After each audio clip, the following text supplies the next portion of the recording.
여러분 안녕하십니까? 라디오 전망대 송유라입니다. 어느덧 2025년 마지막 날을 맞았습니다. 이렇게 연말 연초에 빠질 수 없는 연례 행사가 연하장 보내기인데요. 이제 카드에 손글씨로 쓴 연하장을 받는 것이 좀 드문 일이 됐습니다만 조금만 시간을 거슬러 올라가면 친구와 선생님, 가까운 지인들에게 연말에 손수 연하장을 돌리곤 했죠. 이제 SNS가 일상이 되면서 잘 모르는 사람에게도 모바일 연하장이 와 있습니다. 어쩐지 여기저기서 본 적이 있는 것도 같은 비슷한 이모티콘의 비슷한 말들인데요. 받은 사람도 이렇게 받은 모바일 연하장을 복사해서 보내는 사람의 얼굴을 떠올리기도 전에 다른 사람 SNS에 또 올리고 보내기 버튼을 누르게 됩니다. 내년부터 덴마크에서는 우체국 편지 배달 서비스가 사라진다고 합니다. 유럽에서는 최초라고 하는데요. 디지털화가 빠르게 진행되면서 실물 편지 배달 서비스 수요가 급감했기 때문입니다. 앞으로 실물로 편지를 보내려고 하면 상점에 비치되어 있는 키오스크를 통해 접수를 해야 하는데 이 실물 편지를 이용하는 계층이 대부분 노년층인 걸 감안했을 때 키오스크라는 장벽이 또 하나 남게 되는 셈입니다. 영국과 프랑스에서도 서비스를 줄이거나 이 서비스 요금을 올리고 있다고 하는데요.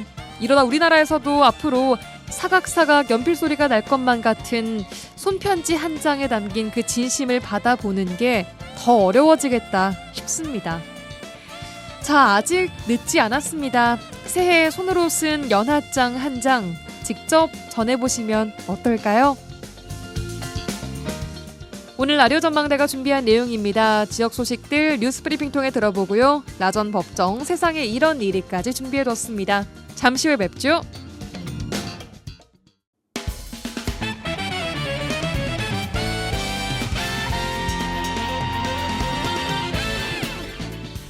네, 2025년 마지막 날 라디오 전망대에 준비한 내용 출발하겠습니다. 지역 뉴스부터 정리해보는 뉴스 브리핑 시간입니다. GBS 뉴스의 차범준 국장과 함께하겠습니다. 나와 계십니까? 네, 안녕하세요. 네, 안녕하세요. 네, 이제 오늘이 한 해 마지막 날이고 내일 아침에 해맞이 보러 가시는 분들 또 오늘 해넘이 보러 가시는 분들 많이 계실 것 같은데 그래서 오늘 특별히 전남 동부 지역의 해맞이 행사 소식들 준비해 오셨다고요? 네, 먼저 순천 소식부터 전해드릴까 하는데요. 순천시가 2026년 병원년 새해를 맞아 시민 참여형 해맞이 행사를 마련해 새해를 함께 시작합니다. 네. 먼저 순천시는 새해 첫날인 내일 아침 순천시 오천동 오천 그린 아일랜드에서 팔마의 기상으로라는 주제로 이 병원년 해맞이 행사를 개최하는데요. 네. 이번 행사는 일출 시각에 맞춰 오전 6시 30분부터 8시까지 진행되고 시민들과 함께 새해를 맞이하는 다양한 프로그램을 진행하게 됩니다. 예. 순천시는 내일 해맞이 행사는 붉은 말의 해를 상징적으로 담아 시민 참여 프로그램을 중심으로 구성한다는 계획인데 행사장에는 붉은 말 소원 적기를 비롯해 제기차기나 투호, 윷놀이 등 전통놀이 체험과 루미, 뚱이, 팔망이 등 캐릭터 포토존을 운영하게 됩니다. 예. 이 공식 행사에 앞서 식전 공연도 열리게 되는데요. 새해 소망을 담은 영상 상영과 큰 북치기 퍼포먼스가 개최되는데 일출 시간에 맞춰 시민들의 함성과 북소리가 어우러지는 연출과 함께 퍼포먼스가 진행돼 새해의 활기찬 시작을 알릴 예정입니다. 네, 일단 이른 새벽에 진행되는 행사하고 주민들이 많이 몰리는 행사인 만큼 현장에서 이런 행사할 때 안전 대책이 또 중요하지 않겠습니까? 네, 순천시는 내일 아침 행사장 안전관리를 위해 순천경찰서와 순천소방서 등 유관기관과 협력해 현장 대응 체계를 구축하겠다는 방침입니다. 예. 행사 현장에는 자원봉사자 배치와 안전관리 지원을 병행할 계획인데 내일 아침 행사장을 찾는 시민들을 위해 따뜻한 차 나눔도 함께 진행한다고 합니다. 그렇군요. 오천 그린 광장이 도심 해맞이 장소라면 해맞이를 좀 더 리얼하게 볼 수 있는 곳도 있는데 이 도심에서 조금 떨어져 있지만 순천시 별량면에 위치한 화포 해변 역시 해맞이 명소로 꼽히고 있습니다. 예. 이 순천만 해변인 화포 해변의 일출은 이 광활한 갯벌을 붉게 물들이면서 서서히 밝아오는 새해의 벅참을 온전히 느낄 수 있는 곳으로 이 썰물 때 드러나는 갯벌의 S자 곡선과 어우러져 한 폭의 수채화를 보는 듯한 평온함을 느낄 수 있다고 합니다. 화포 해변이요. 그렇습니다. 또 다른 순천 해돋이 명소는 이 해룡면에 위치한 순천 외성인데요. 순천 외성은 평소 이 사람이 많이 찾지 않은 고즈넉한 성곽으로 이 산 정상 현수대에 오르면 예. 이 탁 트인 광양만의 산과 바다를 이 파노라마처럼 감상하며 멋진 일출을 볼 수 있다고 합니다. 예, 순천의 해맞이 행사 그리고 일출 명소 정리를 해주셨고요. 이제는 여수로 좀 가볼까요? 네, 여수시는 오늘 오후부터 내일 아침까지 이틀 동안 돌산 향일암 일원에서 제30회 여수 향일암 일출제를 개최하고 있습니다. 네. 이 향일암은 돌산에 소재한 사찰로 남해안을 대표하는 해돋이 명소이자 전국 4대 관음성지로 꼽히는데요. 향일암에서 열리는 이번 행사는 매년 수많은 시민들과 관광객들이 찾고 있는 여수의 대표 새해맞이 축제로 자리 잡고 있습니다. 네. 향일암 축제 잠시 후 오후 8시부터 방문객과 함께하는 어울마당과 축하 공연을 시작으로 막이 오르는데요. 이어 개막 행사와 소원 촛불 점등, 제야의 종 타종 행사가 이어지며 한 해의 마무리와 새해 소망을 기원하는 시간으로 마련됩니다. 예. 오늘 저녁 자정에는 이 하나 에어로스페이스의 후원으로 신년 축하 불꽃쇼도 펼쳐질 예정인데요. 오. 향일암 밤하늘을 수놓는 화려한 불꽃이 새해 분위기를 고조시킬 전망입니다. 예. 내일 아침 오전 7시 36분으로 예상되는 일출 행사에는 신년 공연이 진행되는데요. 해맞이 행사로 해오름 소원 등 만들기나 소원지 달기, 이니셜 소원 팔찌 만들기, 병원년 기념 열쇠고리 만들기 등 다양한 체험 프로그램도 운영되는데 행사장에는 방문객들의 편의를 위해 핫팩과 담요, 떡, 따뜻한 음료 등도 제공된다고 합니다. 네, 향일암에서 보는 불꽃쇼도 어떨지 참 기대가 되는데 일단 문제는 향일암 다 좋은데 교통 혼잡에 따른 주민 불편이 매년 반복되어 오고 있다는 거 아니겠습니까? 이번에 좀 대책이 세워졌습니까? 네, 여수시는 향일암 축제와 관련해 행사장 주변의 교통 혼잡이나 안전사고 예방을 위해 임시 주차장을 6곳을 조성하고 약 1,600면의 주차 공간 확보와 셔틀버스 12대를 운영한다는 계획입니다. 네. 여수시는 다도해 해상국립공원 주차장을 이용할 수 없을 경우 일단 차량 진입을 제한하고 소율 신도로 등 인근 임시주차장으로 차량을 우회시킨 후에 셔틀버스를 통해 행사장 인근까지 관람객들을 이동시키도록 한다는 계획입니다. 예. 또한 여수시는 경찰과 소방, 해경, 국립공원관리공단 등 관계기관과 협력해 약 250명의 인력을 배치해 현장의 질서 유지나 안전관리에 총력을 기울일 방침입니다. 네. 여수시는 향일암 축제 해맞이 장소 외에도 이 무술목과 동도 등 시내 주요 일출 명소 19곳에서 일출제를 함께 진행하는데 각 행사장에서는 떡국과 따뜻한 음료를 제공해 따뜻한 새해맞이 분위기를 조성한다는 방침입니다. 네. 끝으로 이제 광양시 새해 해맞이 행사 장소 좀 정리를 해주실까요? 네, 광양시의 주요 해맞이 장소로는 광양 배알도와 망덕포구, 또 서산과 마로산성 등에서 해맞이 행사가 진행됩니다. 예. 이 광양시가 추천하는 첫 번째 해맞이 장소로는 이 550리를 달려온 섬진강이 긴 여정 끝에 찍어놓은 마침표처럼 이 떠있는 배알도 섬 정원과 망덕포구를 해맞이 장소로 추천하고 있습니다. 예. 이 광양시가 추천하고 있는 배알도와 망덕포구는 노을과 햇살이 머무는 광양의 대표적인 일몰과 일출 장소로 이 배알도 일대는 별에는 다리와 해맞이 다리, 또 수변 공원 등에서 일출을 볼 수 있어 매년 많은 시민들과 관광객들의 발길이 이어지고 있습니다. 네. 두 번째 해맞이 장소로는 이 나지막한 능선이 읍내를 포근히 감싸 안고 있는 광양읍 서산 정상인데요. 서산에는 정자와 전망대 등의 편익시설을 갖추고 있어 광양 읍내는 물론 멀리 순천까지 한눈에 조망할 수 있는 일출의 명소입니다. 네. 이 광양 서산 해맞이는 무장의 둘레길을 따라 장애인이나 노약자, 어린이 등 보행 약자도 쉽게 오를 수 있어 온 가족이 함께 새해를 맞이할 수 있는 의미 있는 장소로 주목받고 있습니다. 예. 이 또 다른 이 해맞이 장소로는 광양읍에 있는 사적 제492호 이 마로산성인데요. 이 밖에도 광양시 마동에 있는 삼화섬, 광영동의 가야산, 진월면의 삼봉산, 중동의 해양공원 등도 감성이 가득한 일몰과 일출을 감상할 수 있는 명소로 꼽히고 있습니다. 예. 아무튼 사시는 지역과 가까운 곳에서 병오년 새해 첫 해를 좀 맞이해 보시면 좋을 것 같습니다. 네, 차 국장님께서도 올 한 해 지역 뉴스들 전해주시느라 고생 많이 하셨고요. 새해 복 많이 받으십시오. 네, 올해도 시청해주신 시청자 여러분, 제작진 여러분께 감사드리고 내년에도 더 정확하고 신속한 소식 전해드리도록 노력하겠습니다. 고맙습니다. 예, GBS 뉴스 차범준 국장과 함께했습니다.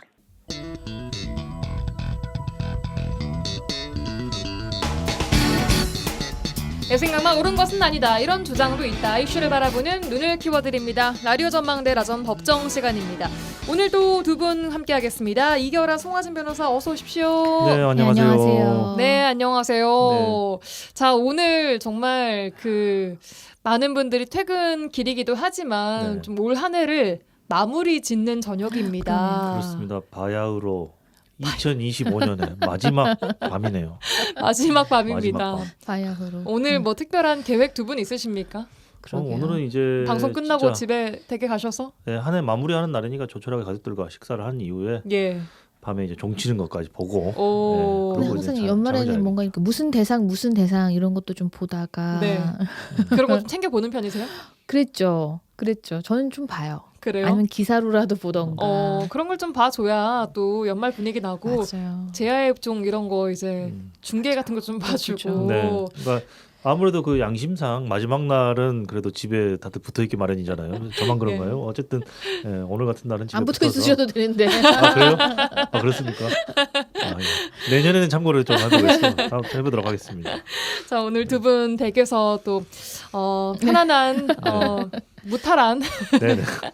새해 마무리 또 마무리를 새해 하겠습니다. 잘하겠습니다. 보내시기 바라겠고요. 한 해 동안 또 고생 많으셨습니다. 수고하셨습니다. 자, 올해 마지막 화제의 판결 어떤 판결 가지고 오셨는지 좀 들어볼까요? 저희가 이제 지역주택 조합 사업과 관련된 이야기를 좀 이제 길게 했었잖아요. 그래서 그랬죠. 최근에 최근에 이제 대법원까지 가가지고 이 지역주택조합 그 업무대행사 대표에게 이제 징역 20년이라는 중형이 확정된 이제 판결이 있어서 예. 좀 오늘 또 이 얘기를 한번 해보려고 가져왔어요. 네. 허위 과장 광고를 통해서 지역 주택 조합원을 모집한 업무 대행사 대표가 징역 20년이라는 중형을 좀 선고받았습니다. 일단 이 업무 대행사 대표가 어떤 식으로 범죄를 저질렀는지부터 사건 내용 좀 보겠습니다. 네, 지역주택조합은 조합이 되기 전 단계가 있어요. 그걸 예. 추진위원회 단계라고 하거든요. 그래서 추진위원회 단계에서 일정 어떤 요건을 갖추면 조합으로 이제 변경이 되는 건데 예. 피고인들은 2019년 8월에 지역주택조합 추진위원회와 업무대행 계약을 체결한 업무대행사 대표와 사내이사였어요. 그래서 토지 사용권은 확보 규모와 사업 진행을 허위 과장해서 설명하는 방식. 그러니까 토지 사용권이 굉장히 저조하거나 아니면 확보 거의 안 됐는데 마치 거의 다 확보가 된 것처럼 속였다든지 저희 이런 그때 내용으로. 얘기했던 그런 사례인 그렇습니다. 거죠. 네, 예. 맞아요. 사실 전형적인 사례예요. 근데 그런 방식으로 조합원들을 모집한 혐의로 특정경제범죄 가중처벌들에 관한 법률 위반 횡령 및 사기 혐의로 기소가 된 그런 사건이었습니다. 예.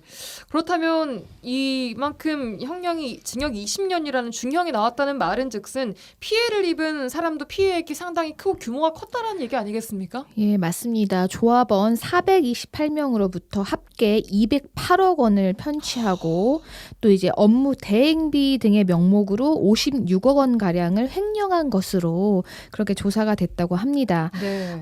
이제 이 피고인들은 이제 서울 은평구 일대에 거기 뭐 940세대 규모의 25층 아파트 단지를 조성할 예정이다라고 하면서 예. 조합원 가입을 이제 홍보했는데 네. 그 과정에서 그 이제 조합 설립의 필수적인 요건인 토지 사용 권한을 거의 확보했고 2년에서 3년 내에는 입주가 가능하다라고 그렇게 안내를 했지만 예. 실제로는 2022년 10월 기준으로 그 확보율이 27.7%에 그쳤고 그리고 심지어 아파트 건설을 위해서 매입한 토지 자체는 없었던 것으로 전혀 없었던 것으로 드러났습니다. 아까 27.7%는 그거는 사용 권한만 확보한 거고요. 토지 네. 사용 승낙 같은 거 있잖아요. 그래서 예. 그런 것을 취득한 게 27.7%였고 소유권을 취득한 것은 0%였다라는 내용입니다. 그럼 이 가입한 조합원들은 뭘 믿고 뭐 이거 증서 같은 게 있어야지 이걸 보고 맞아요. 믿고 가입을 했을 거 아닙니까? 여기도 증서가 또 나옵니다. 그렇습니다. 이 사건에서도 증서가 있었죠. 예. 어떤 증서입니까 이게? 이게 안심보장증서인데요. 저번에도 저희가 우리 지역에서도 이게 문제가 된 사례를 예. 제가 말씀드렸는데 이 사건에서도 똑같습니다. 그러니까 추가 분담금이 발생하지 않는다. 그리고 추진위원회의 중대한 귀책 사유로 사업이 중단될 경우에 납부한 분담금을 환불해주겠다라는 내용의 보증서를 제공한 거죠. 그래서 그 내용을 보면은 사람들이 굉장히 혹할만 하잖아요. 근데 예. 제가 저번에도 설명드렸지만 조합은 지역주택조합은 어떠한 재산을 총유의 형태로 가집니다. 그래서 처분 권한이 조합장에게 위임돼 있는 것도 아니고 업무대행사 대표가 처분할 수 있는 권한이 있는 것도 아니에요. 예. 이런 형태로 환불을 해주려면 예. 반드시 그와 관련한 총회 결의가 있었어야 되는데 예. 이 증서는 조합 총회 결의 등 필수 정찰을 거치지 않은 것으로 확인이 됐고 법적 효력이 없는 문서였던 것으로 이 사건에서도 또다시 확인이 된 그런 사례였어요. 그러니까 아까도 말씀하셨지만 패턴들이 되게 비슷하지 그러니까요. 않나요? 마치 하나의 사건처럼 네. 이게 전국 여러 군데서 지금 벌어지고 있는 지역주택조합이 뭐 사고 사건 이런 것들이 비슷합니다. 패턴이 굉장히. 자 어쨌든 이 법원이 이 안심보장증서라는 이 문서가 법적 효력이 진짜 없는 거다라고 인정을 했다라는 거잖아요. 그렇습니다. 이 사안에서도 효력이 없다라고 인정을 한 거죠. 총회 결의가 없었으니까 효력이 예. 없다라고 인정을 한 거죠. 그렇습니다. 이게 어쨌든 최종 대법원 판결이 났다는 거죠. 그렇습니다. 네, 맞습니다. 그럼 앞서 1, 2심 판단은 좀 어땠습니까? 1심, 2심 모두 업무 대행사 대표에게는 징역 20년을 선고했는데요. 예. 이제 2심은 뭐 1심의 판단이 그대로 이제 정당하다고 판단했는데 1심에서 이제 뭐라고 봤냐면 이 피고인들이 지역주택조합 사업을 정상적으로 추진할 수 있는 능력이나 의사가 없음에도 불구하고 조합원들을 속여서 예. 거액의 분담금을 편취했다라고 판단했어요. 그래서 예. 재판부는 이 지역주택조합 사업에 있어서 예. 토지 사용 권한을 확보하는 거는 사업의 실패를 좌우하는 핵심 요건인데 피고인들은 확보율이 아까 20%, 27.7%에 불과한 사실을 알면서도 이를 숨기거나 과장해서 조합원들을 모집했고 이런 것은 사업이 정상적으로 추진될 것이라는 잘못된 기대를 한 기망행위에 해당하는 그러니까 사기 혐의를 인정한 것이고요. 그 안심보장 증서에 대해서도 아까 말씀드린 대로 조합의 총회 결의를 거치지 않았기 때문에 법적 효력 없는 없다. 문서인데 이런 걸 발급함으로써 조합원들로 하여금 사업이 만약에 중단되더라도 내가 낸 돈 받을 수 있겠구나라고 오인하게 만들었다. 그리고 이제 자금을 집행하는 부분에서도 실제로 뭐 아파트를 짓기 위한 땅은 하나도 매매를 안 하고 그 돈을 다 무슨 이제 업무 대행비 명목으로 자기들이 이제 가져갔다 썼어요, 해가지고 네, 그런 거죠. 한 똑같아요. 56억 정도를. 업무 대행비, 모집 수수료, 광고, 홍보비로 우선 사용을 한 건데 예. 제가 어디라고 말 안 하겠습니다만은 너무나도 비슷한 사례이지 않나요? 그러니까 패턴들이 항상 비슷해요. 그 돈을 빼먹는 구조도 비슷하고 예. 피해를 당하는 유형이나 이런 것들도 다 비슷하고 그렇습니다. 조합원들한테 받은 208억 원 그건 어떻게 된 거예요? 그러면? 증발했죠.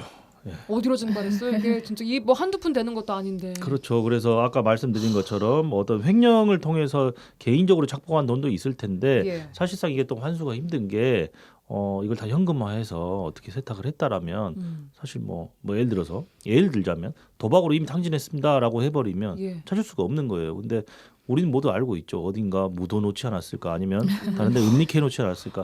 근데 냄새는 나는데 정확하게 추적이 힘든 거죠. 이런 거 추징금 엄청 세게 해야 되는 거 아닙니까? 그렇죠. 그래서 그동안 나왔던 이야기들은 왜 이렇게 처벌도 뭐 징역 5년, 6년 뭐 이렇게 좀 너무 솜방망이고 예. 추징이나 이런 것도 너무 약하게 하지 않느냐라는 예. 비판이 계속 있어 왔는데 이건 보십시오. 오늘도 말씀드리지만 업무대행사 대표 징역 20년 선고됐고 업무대행사의 사내이사는 14년 6개월. 그러면 어마어마한 중형이에요. 이것은 지금 뭘 보여주냐면 예. 앞으로 지역주택조합 사기 사건과 관련해서는 예. 법원에서 최고수의 형량으로 강하게 엄단을 하겠다라는 의지를 보여주고 있는 거고 이런 추세는 앞으로도 계속 지속될 것으로 보입니다. 그러니까 나쁜 생각하지 말아라. 뭐 이런 경고 같은 거잖아요. 그렇죠. 그러니까 그렇죠. 옛날에는 그런 말이 있었어요. 뭐 100억, 200억씩 해먹어도 5, 6년 갔다 오면 연봉으로 따지면 괜찮은 장사네라는 이야기가 나올 정도로 처벌이 너무 미약했던 거 아니냐는 비판이 꾸준히 있었는데 오늘 소개드리는 판결을 예. 보시면 처벌 수위가 굉장히 높아진 걸 볼 수 있겠죠. 그래요.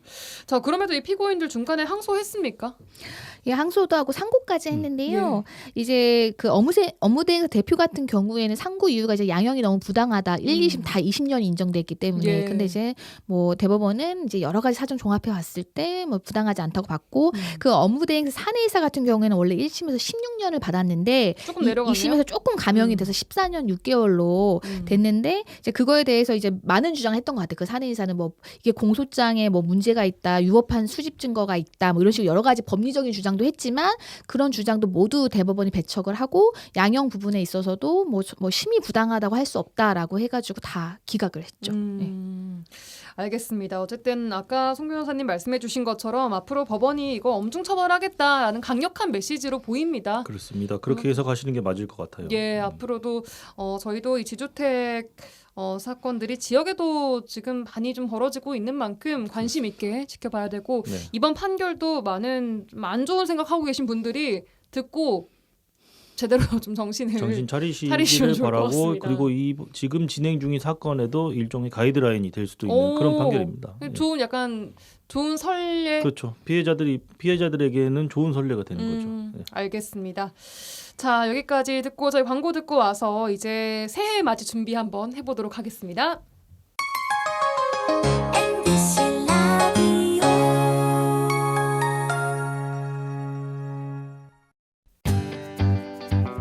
지영민과 함께하는 친절한 시사. 여기는 여수 MBC 송유라의 라디오 전망대입니다.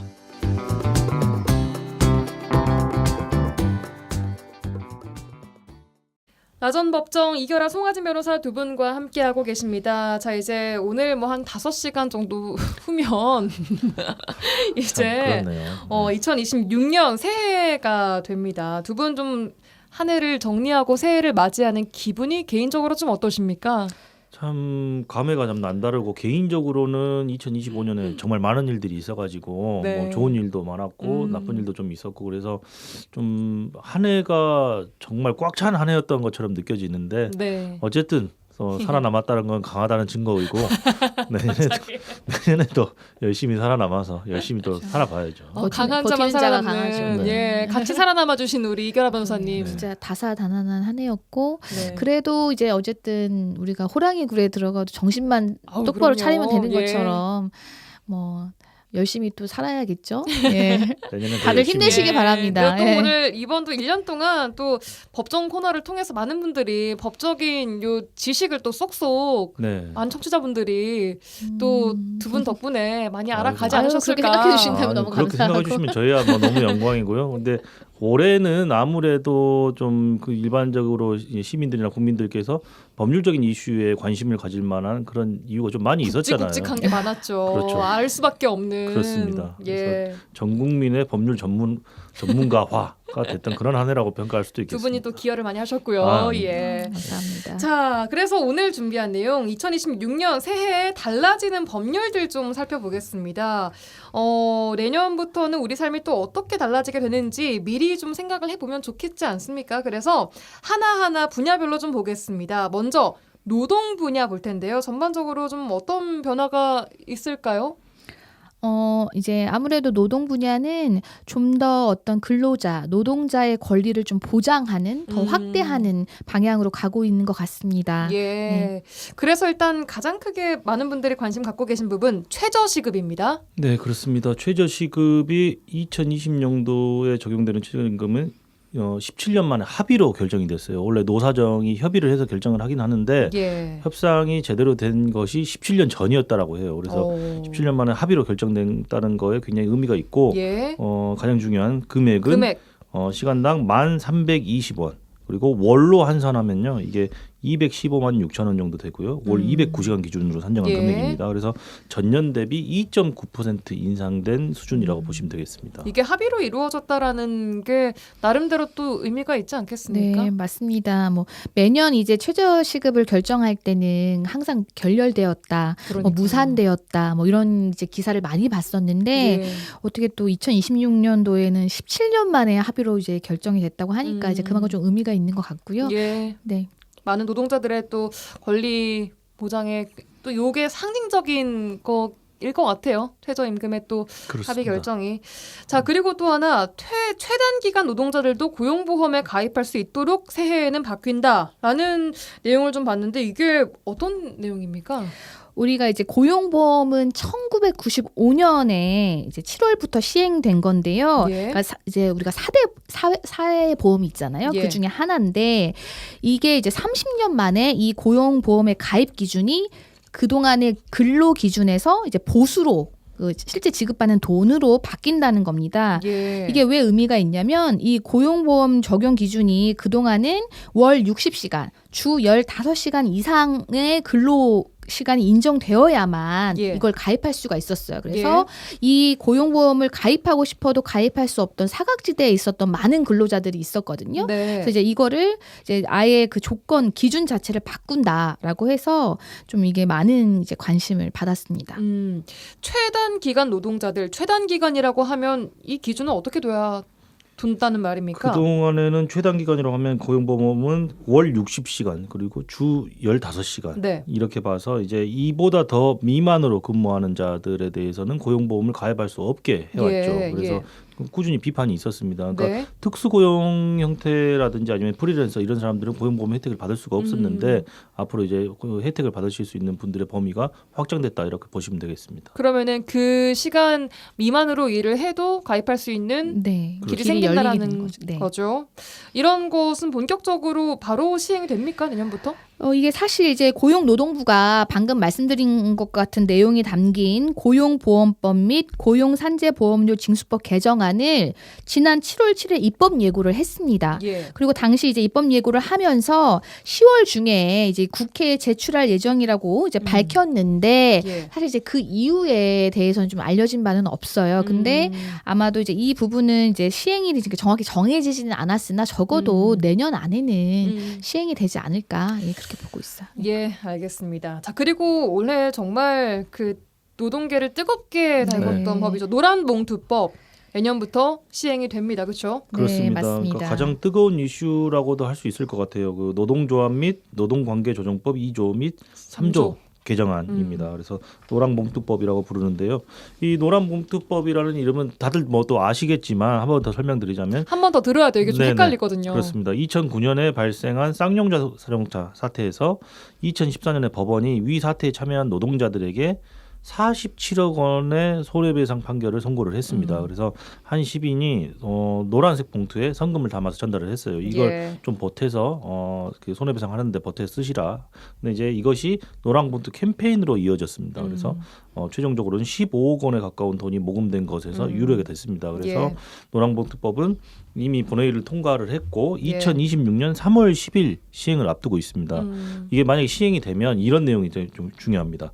이 손해배상 청구의 제한이라는 규정이 있는데요. 예. 사용자는 그러니까 이 근로자를 사용하는 사람은 이 법에 따른 단체 교섭 또는 쟁행위 그밖에 노조 활동으로 인해서 손해를 입은 경우에 노조라든지 근로자에 대해서 배상을 청구할 수 없다. 그리고 노동조합 또는 근로자의 이익을 방해하기 위해서 예. 부득이 사용자에게 손해를 가한 노동조합이라든지 근로자는 그에 따른 배상 책임이 없다. 예. 굉장히 파격적인 내용을 담고 있습니다. 그렇죠. 그래서 이제 기업 입장에서는 반대를 네, 맞아요. 극심하게 해왔고요. 네. 결국에는 맞습니다. 이제 노동자의 권익을 조금 더 보장해 주는 쪽으로 노란봉투법이 통과가 된 겁니다. 조금 더가 아니라 노동자의 권익을 굉장히 대폭. 강화하는 어마어마하게 강화하는 쪽으로 개정안이 통과가 된 거라고 보셔야 될 것 같습니다. 예, 그리고 이제 뭐 협력 업체들도 뭐 의사 결정에도 참여할 수 있게 네. 뭐 네, 그런 맞아요. 식으로 바뀐다고 하는데 아마 이게 논란이 앞으로도 계속 될 것 같기는 해요. 시행이 되는 과정에서도. 그렇죠. 사용자 측이라든지 기업 측에서는 달갑지 않은 법안이기 때문에 앞으로도 논란은 좀 지속될 수는 예. 있을 것 같아요. 일단 이게 3월 10일부터 시행이 네. 된다는 점 정리를 해드렸고, 자 그리고 근로자의 날 명칭도 앞으로 바뀌나요? 내년부터? 네, 그렇습니다. 지난 10월 국회 본회의에서 이제 근로자의 날을 노동절로 명칭을 변경하는 법 개정안이 통과되었는데요. 네. 그래서 이제 매년 5월 1일이 근로자의 날이었는데 이제 다가오는 2026년 5월 1일부터는 노동절로 표기될 예정이고요.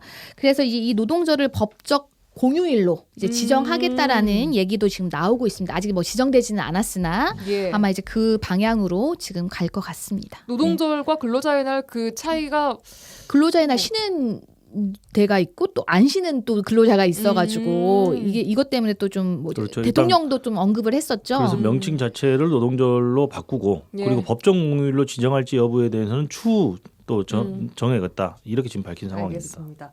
또 고액 상습 임금 체불과 관련한 법률적인 변화도 있다고요? 예, 이 상습적인 체불을 하는 사업주에 대한 제재 조치를 아주 강화를 했는데요. 예. 일단 신용 부분에 있어서 제재가 있고요. 그리고 정부가 이제 각종 그런 사업주에게 지원하는 제도들이 있는데 이제 그런 걸 제한시키고, 그다음에 이제 공공 부문에 이 어떤 사업주가 입찰을 하려고 할 때 계약상의 불이익을 부여하고 또 징벌적 손해배상 제도도 도입을 하고 도입됩니까 내년부터 네, 이제? 맞습니다. 그다음에 출국 금지도 요청할 수 있고요. 네. 그다음에 이제 반의사 불벌죄 규정 적용 배제까지 나오는데 이게 무슨 말이냐면 예. 그동안은 임금을 계속 체불하고 예. 결국에 형사 재판을 받게 되는 경우에도 나중에라도 합의를 하면 예. 그러니까 이제 그 근로자가 처벌을 원하지 않는다는 의사를 표시하면 예. 이 사람 처벌 못했어요, 사업주를. 음. 그러니까 이제 시간을 끌다가 자기가 이제 형사 처벌로 뭐 벌금이든 뭐 징역형을 살게 될 위기에 처했을 때야 예. 이제 그때서야 이제 돈을 이제 임금을 주거나 하는 거예요. 그런데서 이 반의사 불벌죄를 적용하지 않겠다는 얘기는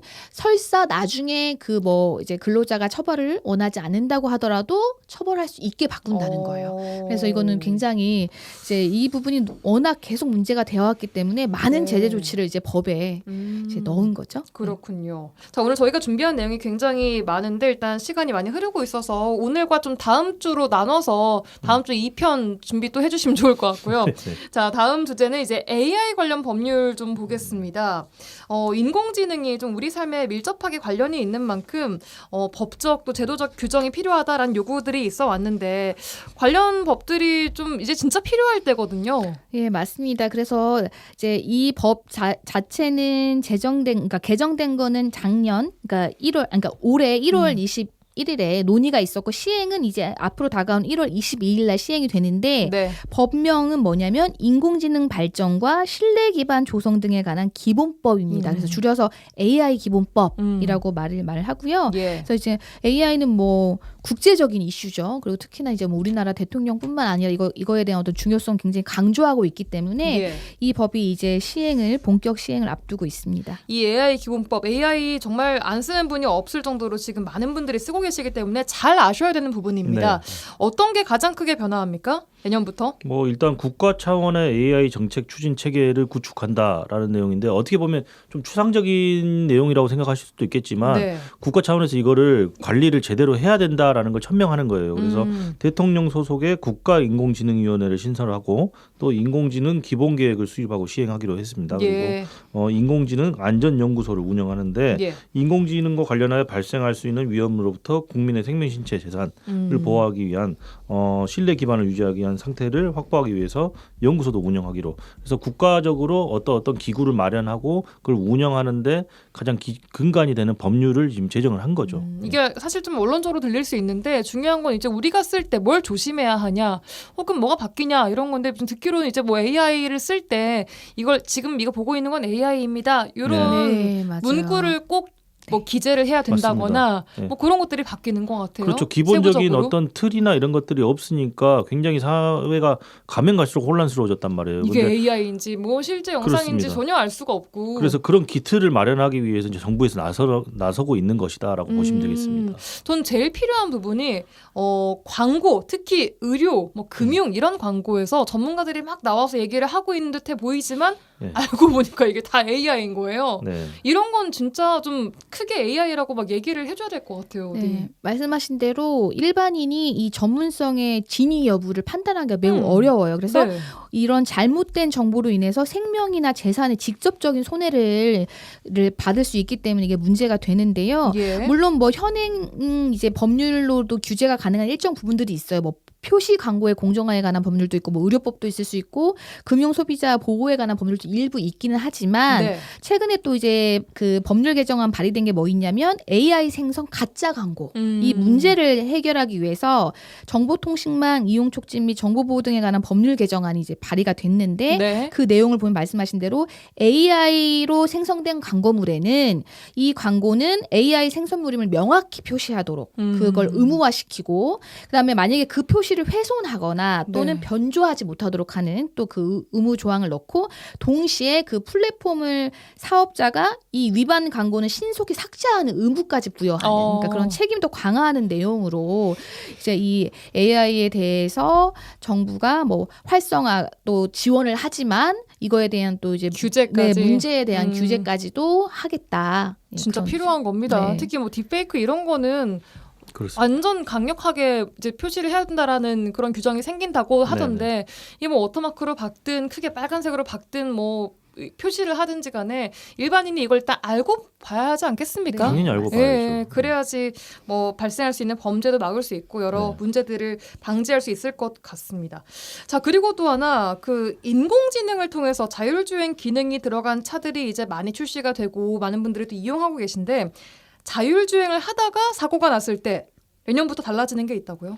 일단 자율주행 자동차 상용화 촉진 및 지원에 관한 법률이 있어요. 예. 근데 이게 개정이 됩니다. 그 내용은 뭐냐면 자율주행 자동차에 대해서 자동차 안전 기준이 마련되지 않은 경우가 예. 있습니다. 그런 경우에는 성능 인증 제도라든지 적합성 승인 제도를 도입을 하기로 했고요. 그래서 어떤 기본적으로 뭔가 국가적으로 인증을 한다든지 그런 제도를 도입을 하기로 했고 또 적합성 승인을 받은 자의 책무 및 제일 중요한 거 이겁니다. 자동차 제작자 등의 책임을 규정했습니다. 그러니까 제작자 그러니까 만든 회사 자동차 회사의 책임은 또 어디까지인가 어디까지가 면책이 되고 어디까지는 책임져야 되는지 이런 부분들은 명확하게 이제 법률적으로 제도적으로 이제 가르마를 타주겠다라는 거예요. 그동안에는 예. 이런 부분이 불분명했잖아요. 예를 들어서 예. 자율주행 중에 사고가 났을 때 이걸 과연 누구의 책임으로 몰아야 될 것인가 이런 부분들이 꾸준한 논의가 있었는데 이런 부분에 대해서 다 제도적으로 정비가 다 완료가 됐다 이렇게 보시면 되겠습니다. 알겠습니다. 자, 일단 오늘은 노동 관련된 법률 그리고 우리가 기술 발전과 함께 꼭 필요해진 법률인 AI 관련 법률들 좀 정리를 해봤고요. 다음 시간에 저희가 또 그 밖에 바뀌는 중요한 법률들 추가로 알아보도록 하겠습니다. 네. 자, 두 분 새해 복 많이 받으시고 내년에 뵙겠습니다. 네, 새해 복 많이 네, 받으십시오. 모두들 새해 복 많이 받으세요. 네, 이효라 해피 송하진 뉴이어입니다. 변호사와 함께했습니다. 고맙습니다. 네, 감사합니다. 감사합니다.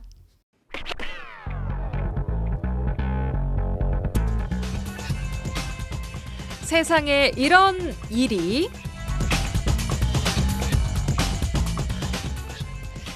네, 올 한 해 마지막 세상에 이런 일이 이미지 리포터와 함께하겠습니다. 어서 오십시오. 네, 안녕하십니까? 네, 안녕하세요.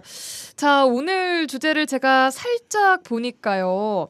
해넘이 관련된 이야기를 하실 것 같은데 네, 맞습니다. 올해 2025년 마지막 해는 이미 넘어갔죠. 지금 네. 어둑어둑해졌어요. 네, 뭐 갔습니다. 안녕했습니다. 그러게요. 아, 정말 이제 올해 마지막 해넘이가 지나고 이제 새롭게 맞이할 2026년 새해에 대한 기대가 많은 분들도 있지 않을까 싶어요. 네, 많은 이들이 저물어가는 이 태양을 보면서 한 해 마무리를 할 때 어딘가에서는 분주하게 움직이는 사람들이 참 많습니다. 예. 그 중에 매년 여수 소라면 장청마을에서는요, 마을 청년 봉사단이 영우의 회원들이 앞장서서 이 해넘이 행사를 마련합니다. 네. 매년 12월 31일이면 바빠지는 소라면 영우의 회원들을 만나봤습니다.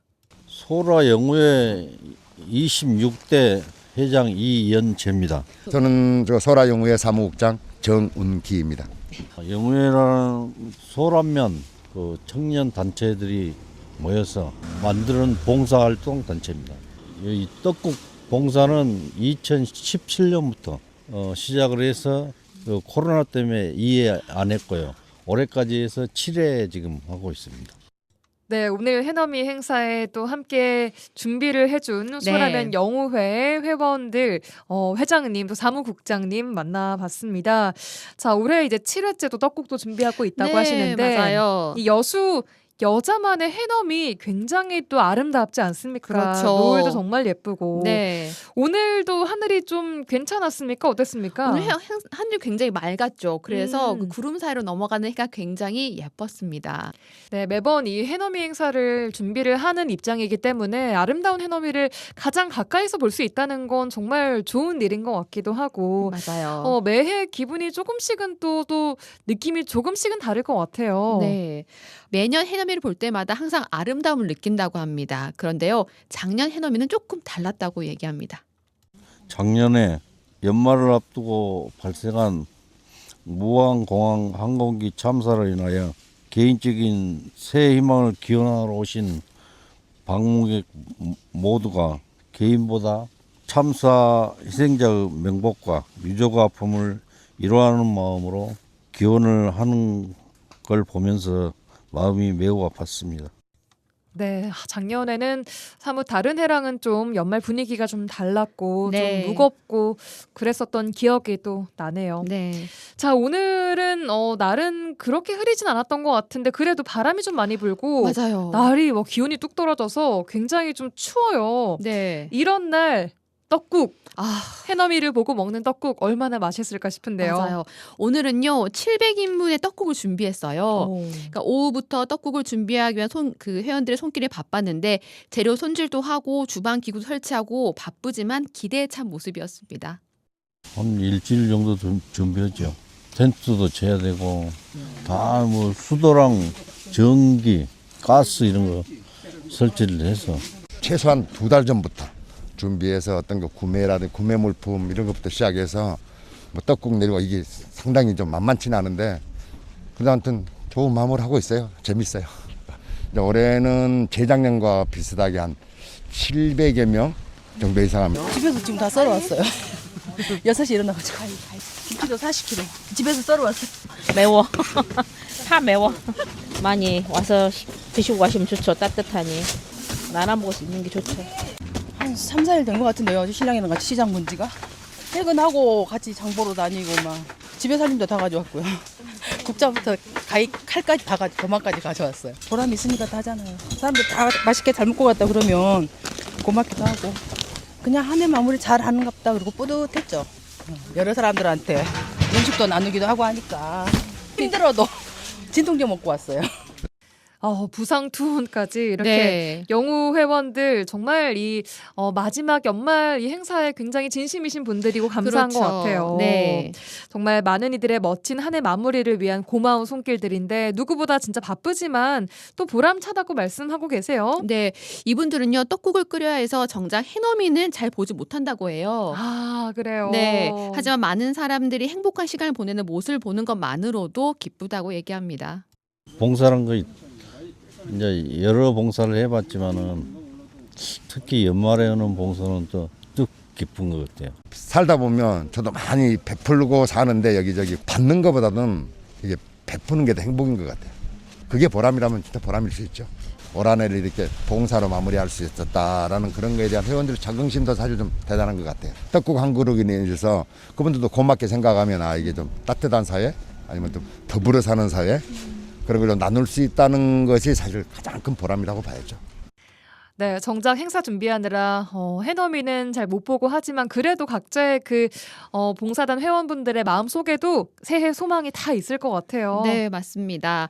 2025년의 아픔과 슬픔, 아쉬움은 저물어가는 해와 함께 넘겨버리고요. 다시 떠오르는 새해를 보며 좋은 일만 바라고 있습니다. 이제 올해 저도 가만히 생각해 보면 뭐 힘든 일도 있었고 뭐 어려운 일, 주변에 좋은 일도 있었지만 이제 올 한 해 다 정리하고 희망찬 모습으로 생각을 하는 거죠. 내년에는 우리 사랑하는 집사람 앞으로 그 농사 가꾸기를 좋아하니까 조그마한 텃밭 계획하고 있습니다. 나라로 봐서는 힘든 한 해였고 개인적으로도 정년을 앞두다 보니까 깊은 생각을 많이 해죠. 자식들 건강하고 뭐 가족 화목하고 저도 무탈하게 하고 장사를 하다 보니까 장사도 안 되고 모든 시민들이 더 건강하고 웃음이 가득한 그런 시민이 됐으면 좋겠고 그래서 소망이 겁니다. 손녀도 태어났고 그래서 건강하고 그래서 올해는 참 즐거웠어요. 내년 소망은 그냥 가족들 다 건강하고 하는 일 다 잘 됐으면 그게 가장 소망입니다. 새해 소망은 정말로 좀 경기가 좀 풀렸으면 좋을 것 같아요. 그리고 삶의 질이 좀 이제 좀 나아졌으면 좋을 것 같아요. 그걸 기대하고 지금 뭐 버티고 있는 거죠. 자, 오늘은 한 해 저물어가는 태양을 보면서 한 해 마무리를 좀 도와주시는 마을 청년 봉사단 영우회 회원들 만나봤습니다. 덕분에 여수 소라면 근처에 계시는 분들 굉장히 또 행복한 해넘이 네. 보내셨을 것 같고 따뜻한 떡국도 네. 한 그릇씩 다 드시고 가셨을 것 같습니다. 네, 이미지 리포터도 한 해 동안 정말 고생 많으셨고요. 네. 내년에도 잘 부탁드리겠습니다. 네, 내년에도 좋은 소식 많이 갖고 오겠습니다. 새해 복 많이 받으십시오. 네, 새해 복 많이 받으세요. 라디오 전망대가 2025년 마지막 날 준비한 내용은 여기까지입니다. 한 해 동안 정말 애 많이 쓰셨고 고생하셨습니다. 올 한 해 남은 또 오늘 마무리 잘 하시고요. 저희는 새해에 돌아오겠습니다. 새해 복 많이 받으세요. 구성 이선화, 연출 송미라였습니다. 고맙습니다.